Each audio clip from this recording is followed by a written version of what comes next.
안녕하십니까 여러분. 국어 수업을 시작하도록 하겠습니다. 자, 우리가 저번 시간에는 이제 186쪽 조선해열 광화문 단원에 들어와서 알아두기 내용을 우리가 한번 살펴봤죠. 그래서 사회적 상호작용으로서의 읽기에 대해서 우리가 공부를 했습니다.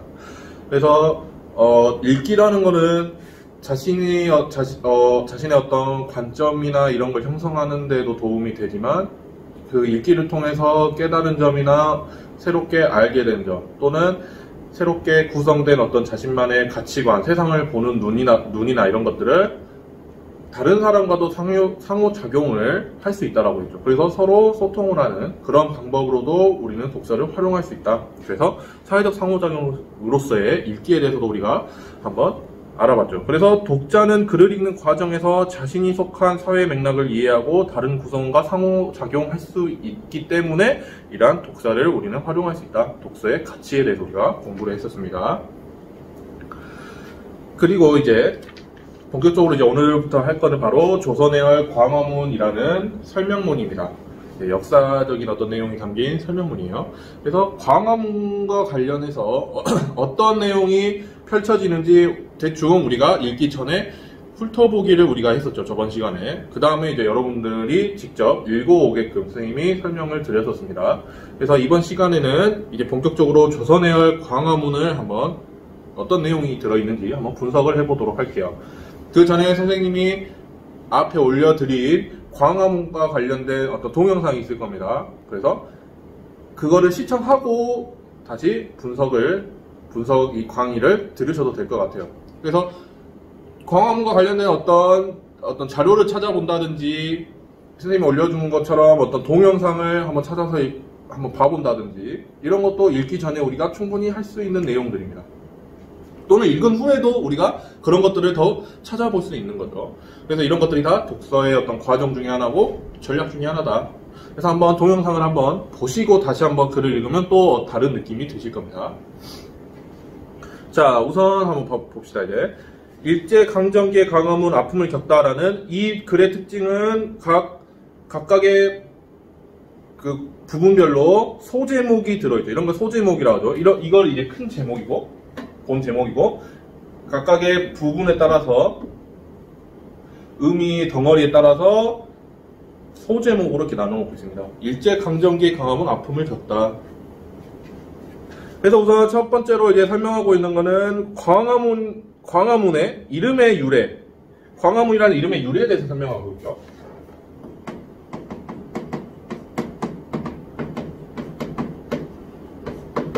광화문 이름의 유래. 광화문 이름의 유래. 그래서 광화문이라는 이름이 어떤 뜻이라고 설명을 하고 있나요? 그렇죠. 광화문, 여기에 광자는 여러분들 잘 아는 빛광자죠. 빛광자. 그 다음에 화가 뭐냐면, 화가 이 글자를 가르칠 화. 빛을 가르친다? 이게 무슨 뜻일까? 그래서 또 이제 여기서 풀어줬는데, 경복궁의 광화문이라는 전문 이름입니다. 전문 이름인 광화문은 어떤 뜻이냐? 가르침의 빛이 온 세상에 펼쳐진다는 뜻이라고 생각하시면 돼요. 그래서 가르침의 빛, 여기서의 가르침은 누구의 가르침이었어요? 그렇죠. 경복궁에서 지내고 있는 나라의 조선의 왕의 가르침이 되죠. 그래서 왕의 가르침이 온 나라에 빛처럼 퍼진다라는 뜻을 가진 광화문이라는 이름을 붙였다고 해요. 그래서 이 빛광자는 다시니까 이게 바로 가르칠 화가 되죠. 가르칠 화 또는 교화될 화, 교화시키다 할 때 화자죠. 그래서 광화문의 이름의 유래에 대해서 이렇게 간단하게 설명을 하고 있고, 이런 광화문이 가지고 있는 상징성에 대해서도 이야기를 하고 있습니다. 그래서 이런 광화문은 엄청 웅장하게 지어놨죠. 가보신 분들, 서울에 있는 이 광화문에 가보신 분들은 알겠지만 엄청 큰 문입니다. 그래서 엄청 웅장하고, 그때 당시 조선의 어떤 문화, 어떤 국가적 어떤 지위, 이런 것들을 딱 이렇게 펼치면서 과시를 하는 거죠. 그래서 나라의 위엄과 문화를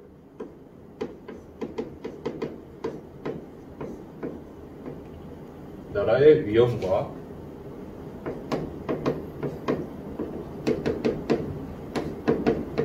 문화를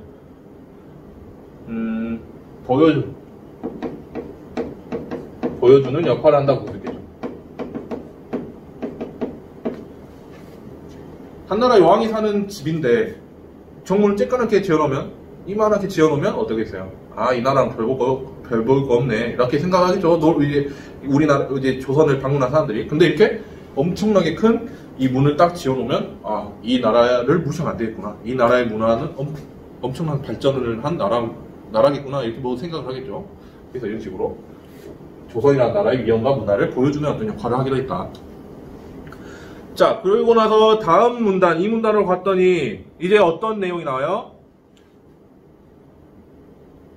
이제 이 문단에서는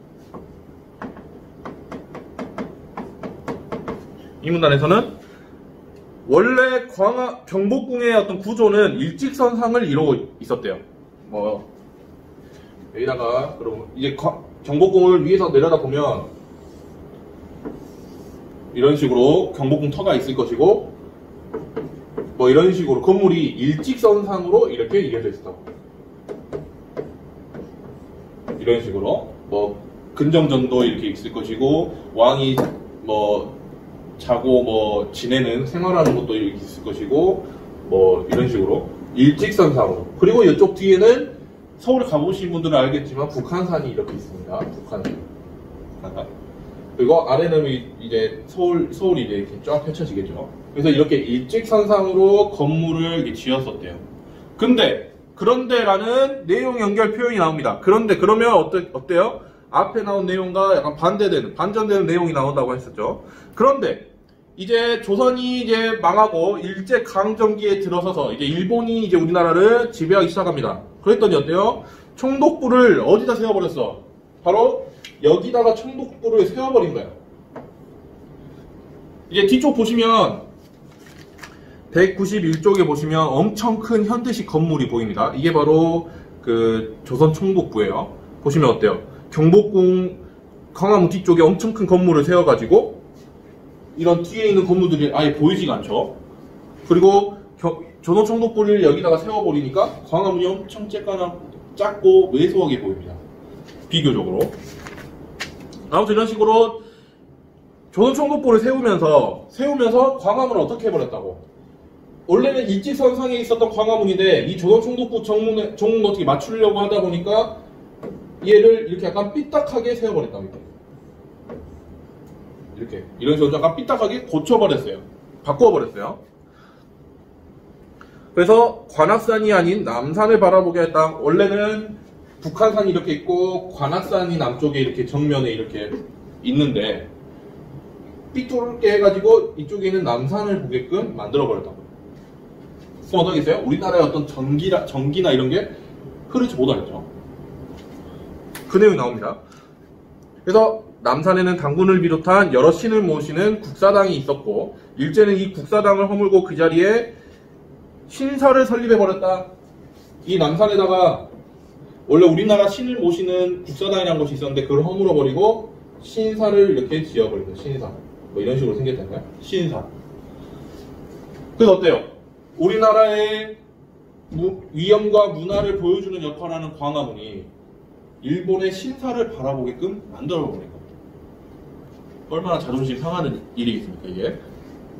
그래서 이 모든 것이 뭐 하기 위해서? 가장 중요하죠, 여기서. 그렇죠. 우리 민족의 정통성과 정기를 훼손해서 조선 백성을 일왕의 백성으로 만들기 위함이었다. 이렇게 한 이유가 뭐였다고? 우리의 조선 민족의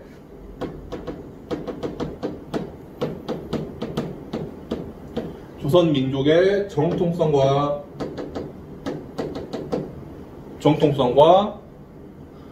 정기훼손.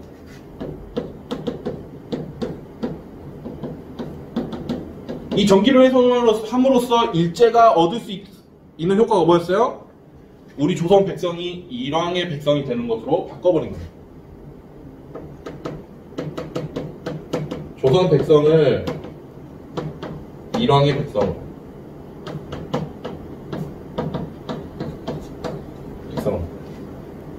이런 거 아무것도 아닌 것 같아도 이런 게 하나 둘 쌓이면 어때요?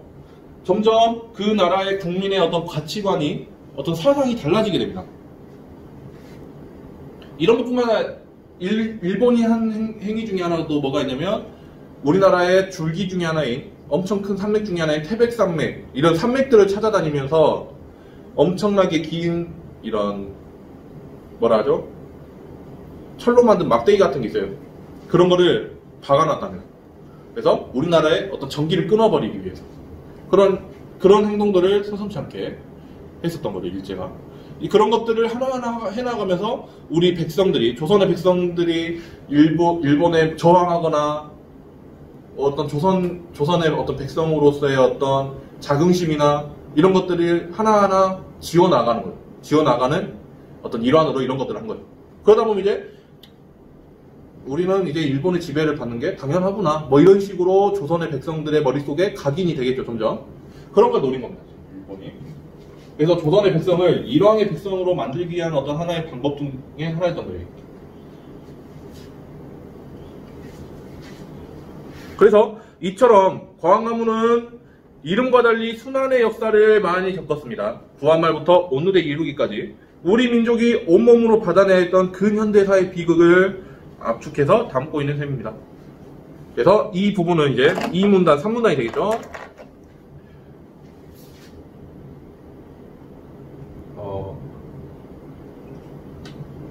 2문단, 3문단.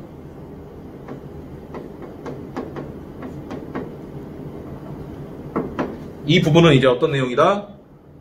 일제 탄압으로 광화문이 겪은 순환이라고 되겠죠. 일제의 탄압으로 광화문이 겪은 순환이라고 볼 수 있겠죠.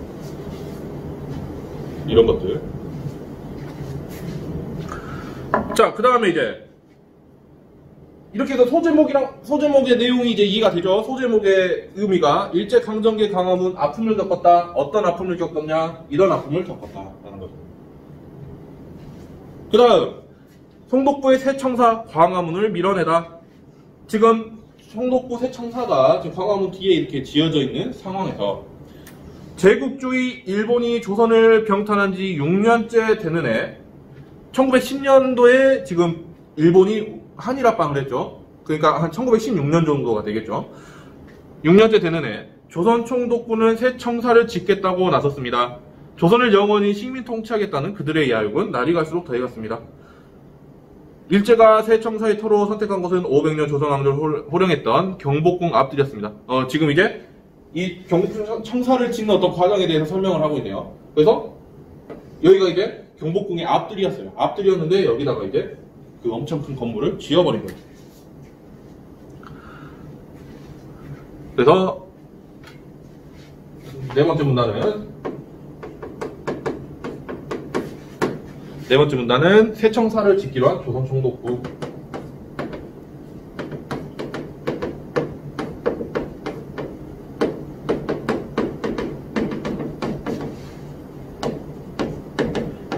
여러분들 여기 선생님이 이렇게 정리하는 거는 우리 같이 좀 효과적으로 분석하기 위해서 하는 것이지 이게 답이 아닙니다. 여러분들 나름대로 여러분들의 말로 이렇게 정리를 하셔도 상관이 없어요. 우선 선생님은 선생님 나름대로 이렇게 정리를 해서 여러분들하고 같이 지금 분석을 하고 있는 겁니다, 내용을. 그래서 다음은 1910년 5월 15일자 대한매일 신보, 그때 당시 신문이네요. 신문에 실린 경복궁이 없어지네라는 제목의 기사입니다. 이 기사를 통해서 조선 총독부 청사를 짓기 이전부터 경복궁이 훼손되기 시작하였음을 알 수 있습니다. 라고 해서 그때 당시에 어떤 증거 자료, 사료, 역사적인 자료를 사료라고 하죠. 사료를 제시한 거죠. 그때 당시 신문 기사를 통해서. 그래서 1910년 5월 10일 왕실3으로 총괄하던 국내부는 경복궁 내 공원 신축을 위해 전각 4천여 칸을 경매했다. 엄청난 숫자죠. 조선인과 일본인 80여 명이 경매에 참여했고 이 중 10여 명에게 전각이 매각됐다. 그러니까 이 경복궁 이 터 안에는 엄청난 수의 건물이 있었다는 걸 알 수 있죠. 이렇게 뭐 식당도 있었을 것이고, 궁녀들이 살았던 어떤 숙소나 이런 것들도 있었을 것이고, 왕의 어머니가 살았던 어떤 뭐 집도 있었을 것이고, 뭐 왕후가 살았던 집도 있었을 것이고, 이게 엄청나게 많은 이제 궁 안에도 엄청나게 많은 이 건물들이 있었을 겁니다. 이것들을 다 팔아버렸다는 거예요. 경매를 해버렸어요. 일본의 한식거리. 그래서 보시면 막 이런 것들이 팔려가지고 일본 술집 이런 데로 팔려간 거예요. 이걸 분해를 해가지고 이 건물들을 분해를 해가지고 다시 다른 곳에 세워요. 그러면 좀 약간 한옥의 어떤 약간 좀 멋있는 어떤 건물이니까 거기다 세워놓고 거기를 술집으로 사용을 하는 거예요. 그래서 그 술 팔고 막 기생집 이런데 이런 걸로 사용을 해버립니다. 그래서 이미 이 조선 총독부가 세워지기 전부터 이미 경복궁은 훼손이 되고 있었다라는 것이죠. 그래서 5번째 문단은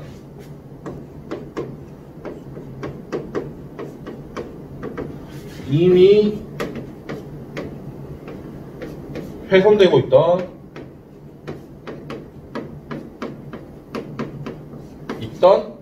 경복궁이라고 보시겠습니다. 한 나라의 왕이 살았던 이 궁궐이 이런 식으로 만신창이가 돼버립니다. 일본인들이 한 행동들이. 여러분들 그러니까 이런 것들을 아셔야 돼요. 그래야 다음에 후세한테도 이런 것들을 알려주고 이런 역사를 잊지 않게 되겠죠. 그래서 190쪽으로 넘어가면 일제 총독부 세청사가 모습을 갖춰갈수록 계속 점점 지어져 가겠죠. 경복궁은 점점 더 초라한 몰골로 변해갔습니다. 그런데 공사를 진행하다 보니 그들에게는 광화문이 눈에 가셨습니다. 이거 짓다 보니까 이게 거슬리는 거예요. 앞에 이렇게 서 있는 게. 그래서 일본이 뭐 하려고 했다. 광화문을 철거를 해버리려고 합니다. 그래서 경복궁의 다른 정각이야 조선 총독부가 앞을 가로막고 서 있으니 문제될 것이 없는데 광화문은 조선 총독부 앞을 떡하니 가리고 있었기 때문에 이를 가만히 놔둘 리가 없었습니다. 그래서 6번째 문단.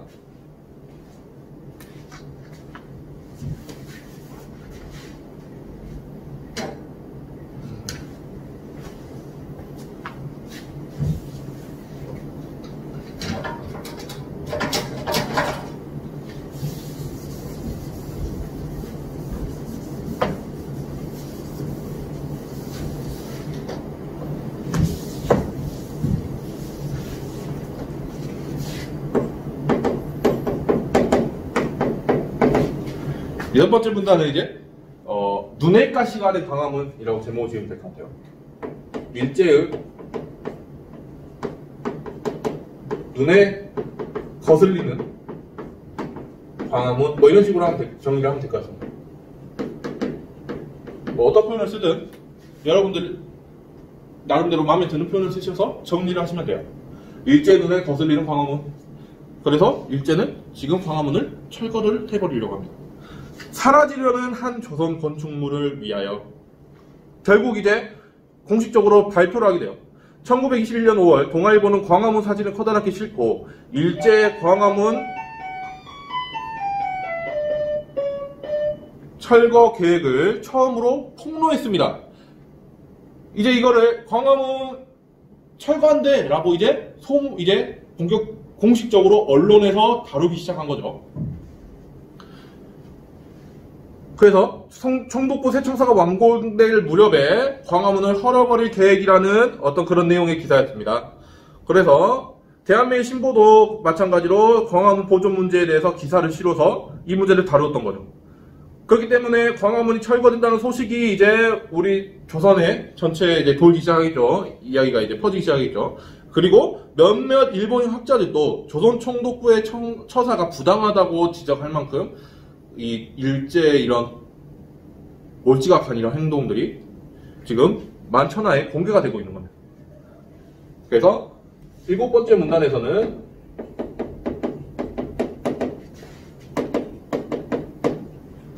광화문 철거 계획이 언론에 공개되었다 정도가 되겠습니다. 언론에 공개가 되었습니다. 언론들의 보도가 이어졌다. 자, 그래서 언론에서 이렇게 이제 신문을 내겠죠. 당시에 신문 기사가 되겠죠. 자, 신문 기사를 내면 어떻게 써요? 이제 이 신문 기사에 이것도 하나의 글이잖아요, 글.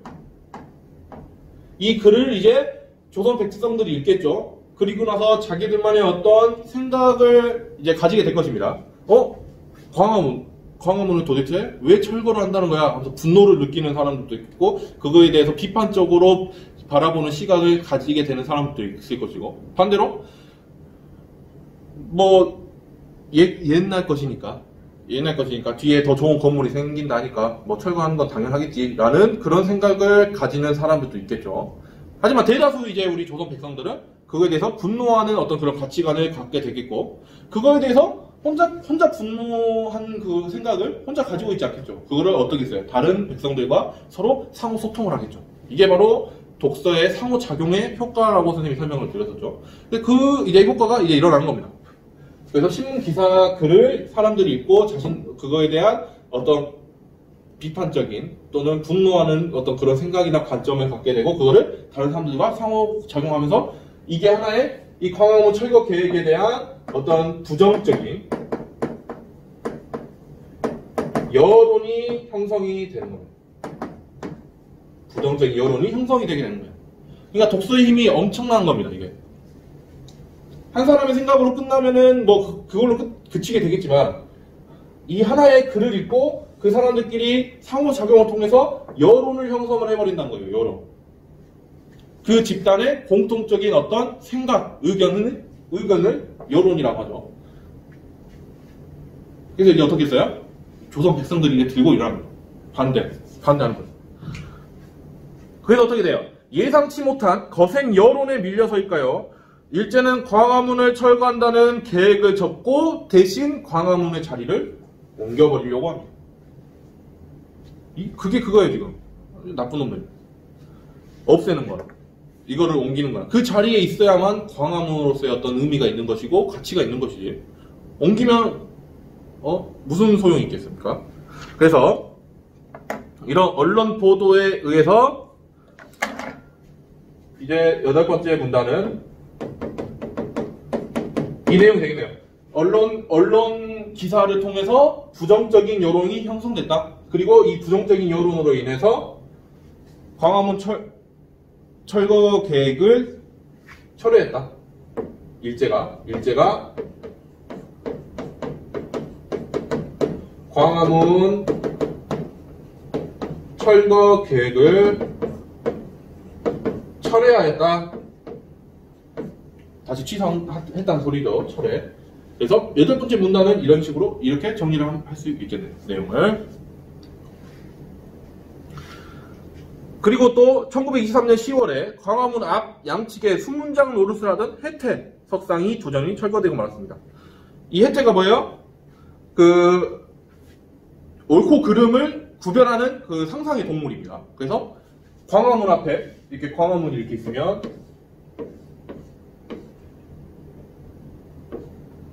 뭐 이런 식으로 광화문이 이렇게 있으면 이 앞에 이렇게 세워져 있는 동물이 이렇게 있어요. 이렇게. 여러분들 혜택 그 과자 보시면 그 회사 그 로고 보신 친구들 있으실지 모르겠는데, 그 약간 사자같이 생겨가지고 약간 이렇게 앉아있는, 고양이가 앉아있는 그런 자세로 이렇게 앉아있는 그 동물을 본 적이 있을 겁니다. 그게 혜태거든요. 이 혜태가 바로 옳고 그름, 시비와 선악을 구별할 줄 아는 그런 어떤 전설의 동물이에요. 그래서 얘네들이 이 광화문으로 들어오는 어떤 악귀나 이런 것들을 얘네들이 지키고 서 있어서 막는다는 거죠. 어떤 그런 의미가 있는 그런 혜태 석상인데, 그것도 마찬가지로 어때요? 다른 데로 철거를 시켜버립니다. 자, 이렇게 해서 우리가 사라지려는 한 조선 건축물을 위하여 부분까지 이제 했는데, 그 이제 옆으로 보시면 191쪽 보시면 이제 또 광화문을 이제 다른 데로 옮기려고 이제 지금 하고 있죠. 그래서 광화문 철거를 이제 시작합니다. 아래 사진 보면 1926년 철거 중인 광화문 해가지고 이제 막 옆에 막 뭐 세워놓고 이제 광화문을 하나하나씩 분해를 하기 시작하죠. 그래서 그거를 이제 보면서 백성들 마음이 어떻겠어요? 이제 가슴이 찢어지는 듯 하겠죠. 우리가 그렇게 자랑스러워하고 우리나라의 어떤 위엄과 문화를 과시하는 그런 역할을 했던 광화문이 뜯겨나가고 있습니다. 그런 모습을 본 백성들의 어떤 슬픈 심정을 이제 광화문 스스로 입을 빌려 이야기하는 형식으로 나는 가나이다라는 그 내용의 시를 이제 고별사를 신문에 싣습니다. 그래서 나는 가나이다에서 나가 누구겠어요? 그렇죠. 바로 광화문이죠. 그래서 광화문을 사람처럼 의인화시켜서 어떤 표현하는 그런 글을 이제 실게 됩니다.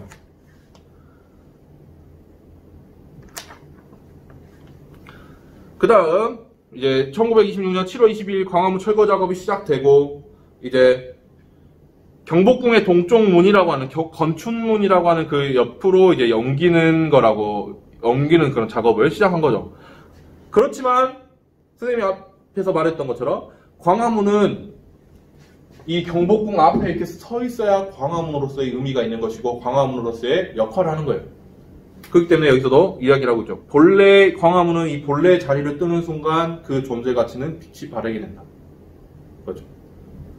그래서 경복궁 정문인 광화문 이전 공사가 수일 전에 해체 공사에 착수했는데 일은 미약 카와쿠미 회사에서 54,800원에 맡겼으며 공사는 1년 안에 끝날 예정이더라 라고 그 당시에 언론들의 보도, 그 광화문 철거 작업에 대한 언론들의 보도, 역사적 사료도 이렇게 또 제시를 하고 있습니다.